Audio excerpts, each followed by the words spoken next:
ඒ කියන්නේ ඒගොල්ලෝ අපි එලවනවා එහෙම එකක් නෙමෙයි.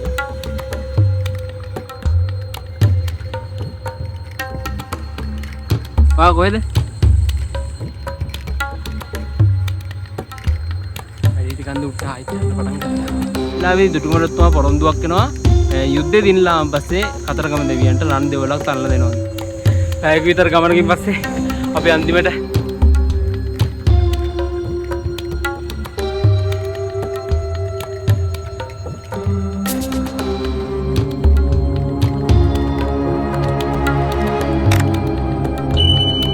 අයිබෝවන් යාළුවනේ. ඉතින් අපේ දැවිලින්ට කතරගම આવොත් අනිවාර්යෙන් යන්න ඕන තැනක් තමයි වැඩිහිටි කන්ද කියන්නේ. ඉතින් ඔයාලට මේ පිටිපස්සෙන් පේනවා මම ඇඟිලි දික් කරන තැනින් වැඩිහිටි කන්ද. අපි දැන් වැඩිහිටි කන්දට යන්.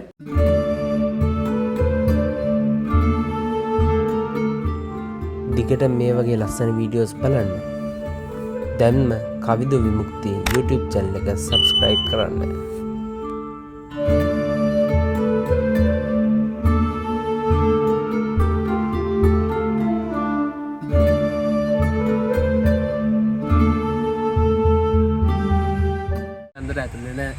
පාරේ ඉන්නේ අපි දැන් පාරේ ඉඳලා කෙලින් වැඩිහිටි කන්ද තමයි යන්නේ යංගපේ.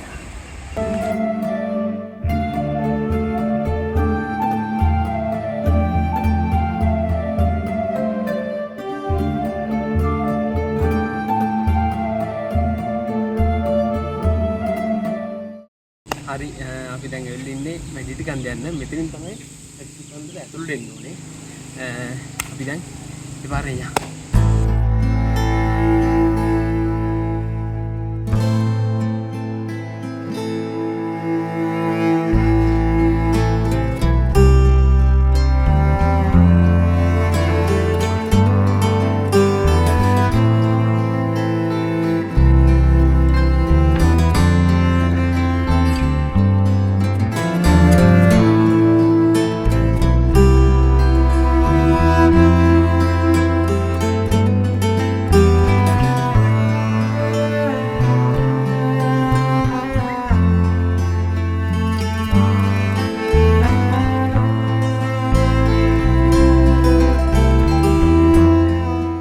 වැඩිහිටි කන්දට යන ගමන් ඉන්නේ. මේක තමයි යන්න තියෙන පාර. තව එහා පැත්තේ පාරක් තියෙනවා. ඒ පාරේ අපිට වාහන වලින් එන්න පුළුවන්. වාහන කියන්නේ දේවල්ට යන වෙනම වාහන තියෙනවා. ඒ වගේම තමයි එන්න ඕනේ.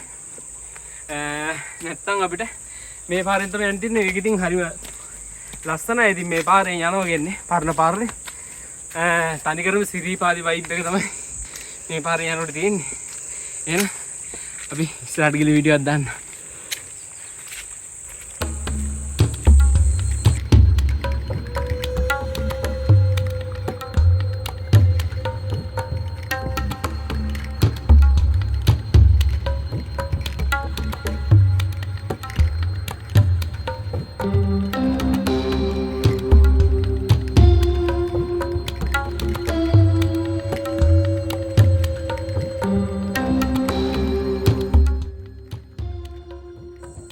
කොහෙද? කොහෙද? යංගනේ කියන්නේ.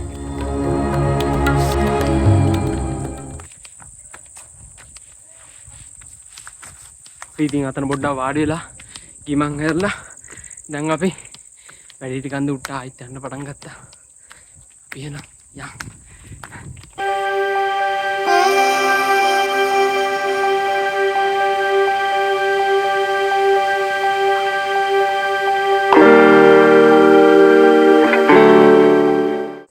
ඔයාලට කියන්න ඕනේ මේ වැඩිහිටි කන්දට යන පාර දෙපැත්තේ පොඩි දේවල් තියෙනවා.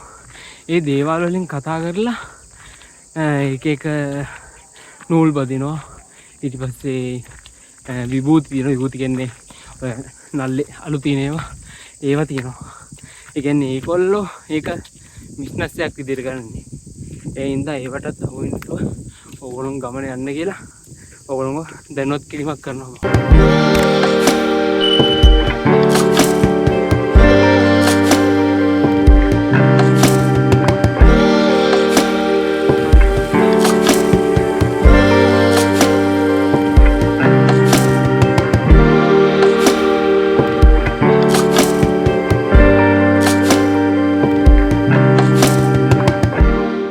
අපි දැන් වැඩිහිටි කන්දේ භාගයක් විතර ඇවිල්ලා ඉන්නේ. අපි පොඩ්ඩක් නැවතුනා මහන්සි අරගන්න. ඉතින් මම එතකන් කියන්නම් ඔයාලට මේ වැඩිසිටි කන්දේ තියෙන විශේෂත්වය. මේ වැඩසිටි කන්ද කියන්නේ කතරගම දෙවියන් ජීවමාන වැඩසිටි ස්ථානයක්. විශේෂත්වය කිව්වොත් ඕගොල්ලෝ දන්නවා ඇති අපේ රාජාවලි ඉන්න ජේෂ්ඨම රජෙක් තමයි දුටුගැමුණු රජතුමා කියන්නේ.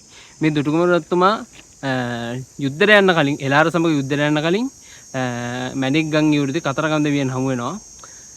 ඒ වෙලාවේ දුටුගැමුණු රජතුමා පොරොන්දුවක් වෙනවා යුද්ධේ දිනලාන් පස්සේ කතරගම දෙවියන්ට රන් දෙවලක් තනලා දෙනවා කියලා. යුද්ධය ඉවර කළා අපු දුටුගැමුණු රජතුමා කතරගම දෙවියන් හමු වෙනවා මේ වැඩිහිටි කන්දේදී.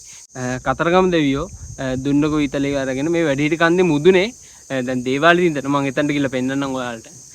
දේවාල තියෙන තැන ඉඳලා හීයක් ඉදිනවා. ඒ හීය ගිහිල්ලා වැටෙන තැන තමයි වර්තමාන රුහුණු මහා කතරගම දේවාලය ඉදි වෙලා තියෙනවා කියලා කියන්නේ. දැන් මම උඩට ගියාම පෙන්නන්නම් උඩ මාරම ලස්සන view එකක් තියෙනවා. අපි දැන් ඉතින් තවත් වෙලාව යන හින්දා රැයි බව් ඉගෙනත් වෙන හින්දා අපි උඩහට යමු.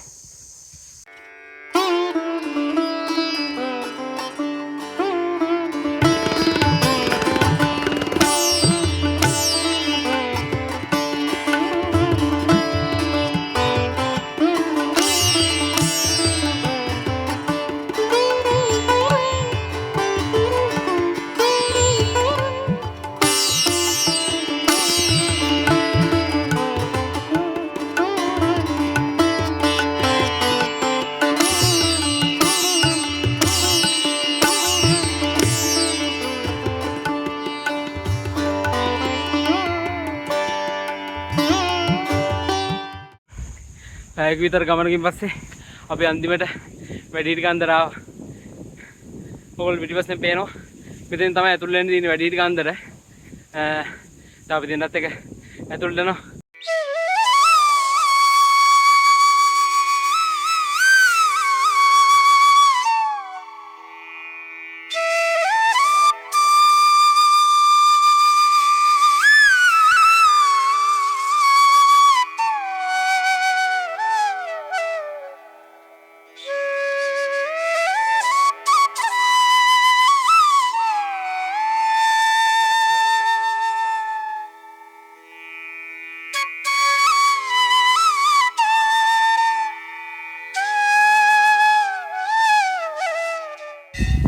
හරි අපි එහෙනම් පැය ගානක දුර ගමනකින් පස්සේ පාගමනකින් පස්සේ අපි දැන් එවිල ඉන්නවා කතරගම වැඩිසිටි කන්ද.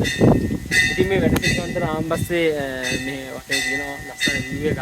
ඉන්න වෙලාව ගත්තොත් 4:00මාරයි. අවස 4:00මාරයි. මේ වෙලාවට ඉර බහගෙන යනවා අර ඔයාලට පේනවා. හරි ලස්සන view එකක් අර පැත්තේ. ඊට පස්සේ එහා පැත්තෙන් තිස්සමාරාමේ චෛත්‍යය තියෙනවා. ඊට පැත්තෙන් තිස්සමාරාම වැව තියෙනවා.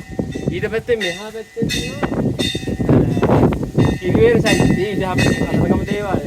ඊට පස්සේ මේ ඇරි වැව් කීපෙන්ම ඔයාලට බලාගෙන ඉන්නවා. තව කඳුවැටි ගොඩකුත් තියෙනවා. ඔයාලට පේනවා ඇති. මේ මම ඇඟිල්ල දික් කරන තැනින් මෙතනින් හරි ලස්සනට වලාකුළු අස්සේ ඉරෙලිය වැටෙනවා. අවස්වරු හරිම ලස්සනයි.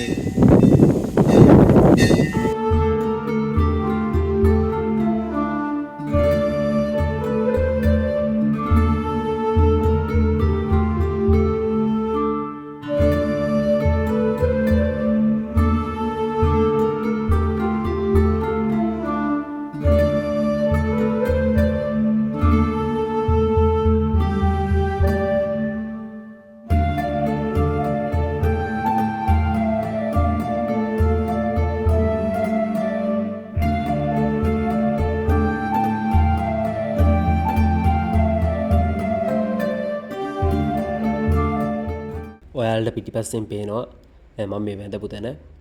ඒකට කියන්නේ වේලායුධය කියලා. කතරගම දෙවියන්ට එයාගේ අම්මා පාර්වතී දේවිය මව්සේනේ හැසින් දුන්න ආයුධයක්. නැත්තම් තෑග්ගක්. ඒ හින්දා තමයි කතරගම දෙවියන්ට වැඳත් එකයි වේලායුධයට වැඳත් එකයි කියලා කියන්නේ.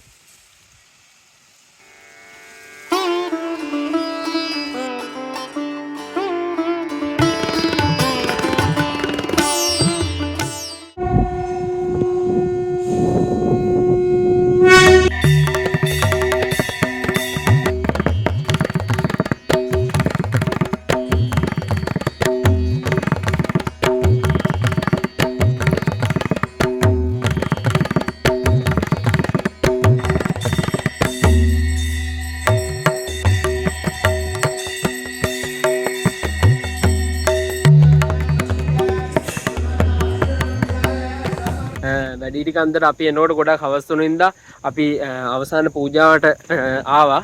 කොහොම හරි හවස 5න් පස්සේ මේ වැඩිහිටි කන්දේ ඉන්න පුළුවන් වාහන වලින් ආපු අයට තමයි අනිත් අයට දේවාලෙන් යන්න කියනවා. ඒ කියන්නේ ඒගොල්ලෝ අපි එළවනවා එහෙම එකක් නෙමෙයි. ඒ කියන්නේ අපේ ආරක්ෂාවට කියන්නේ පොලිසියෙන් පවා ඒ කතාව කිව්වේ.